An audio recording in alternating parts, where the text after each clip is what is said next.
What's up, everyone? It's Clever Smart here alongside Jared Weiss with the Celtics won 91-84 against the Minnesota Timberwolves.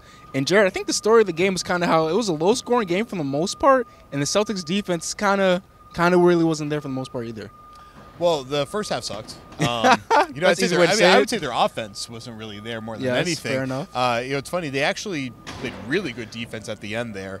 And one of the things that found them an offensive spark was going with a new lineup that they've never run before, which was three-headed monster of Kyrie Irving, Terry Rozier, and Marcus Smart. But then their two bigs were Aaron Baines and Daniel Tice, and that's something that they haven't done before. Stevens went with that so that they were able to continue to put pressure and transition, but be big enough to deal with Minnesota, who brings out Taj Gibson and Karl Towns. Usually has, a lot of the time, has two bigs on the floor, as Tibbs usually does. And Stevens said that it's really hard going small. They couldn't even go small till the end of the game. We'll talk about that in part two and how they impacted defensively. But it was great for their offense. They like to go with multiple guards handling the ball early in the fourth quarter so that their second unit starting the quarter has a lot of energy and is pushing the ball in transition and stuff like that. We saw a lot of that tonight. That makes it easier for them to execute when they're attacking a defense on the back of the heels. And like Kyrie said after the game, it's a lot better when you're not pulling the ball out of the basket and trying to start transition. When you're coming off of rebounds, not only are you kind of flying out to the rebound to grab it, and that has you kind of moving, but it just gives you more energy. Like you feel like, oh, we can take advantage of this opportunity. And Boston really played like that tonight. And how beneficial do you think that three-headed lineup was? Because Kyrie Irving's now had 3 straight games where you had 8+ rebounds.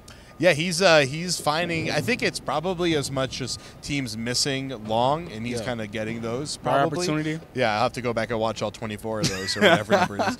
But they're getting back towards their wings crashing and getting rebounds, and their guards doing that. That was something that they thrived on early in the year and kind of lost as the schedule got tighter, which isn't surprising because they need to prioritize their energy when they're in these really tough stretches. Now they have time off. Smart said it's like he's playing AAU again. He kind of feels rejuvenated, and we're seeing it show up in the numbers for those guys. All the hustle stats are starting to tick up a little bit now that they're getting off days, practices, snow days, as Stevens noted for yesterday. Yes, Mark Smart's definitely focused hard because I remember I was walking to the locker room. All I hear is, excuse me. All I see is Mark Smart behind me just sprinting straight to the locker room. But also for the Minnesota side, you had Karl-Anthony Towns have a 20-20 tonight. So do you think the Celtics big men were kind of struggling tonight and that the guard side kind of carried the way with the rebounding?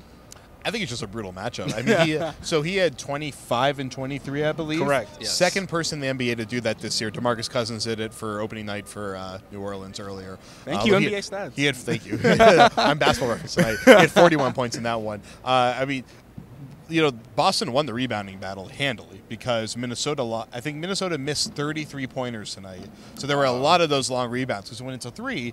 So basically everything that was like rebounded for the most part in the paint area, Towns cleaned up on. Baines had 10 boards tonight. I think Tice had right around 10 boards tonight. So I mean, like the bigs kind of held up their own as best as they could. There were just a ton of missed shots here, so it's going to inflate those stats there. I don't have the rebounding percentage in front of me that kind of measures what percentage of the actual boards or missed shots that the team pulled down. I wouldn't be surprised if the stats look less dominant for Towns when you look for the actual per shot stat as opposed to just the total rebounds. Yeah, he had 23 out of 43 rebounds for Minnesota. I mean, that's still pretty damn good. I mean, yeah, he's great, obviously. Yes. But the Celtics figured out how to pick on him eventually, and it worked out for them. Okay, and then going forward for the Celtics, how do you see them having to learn off this game?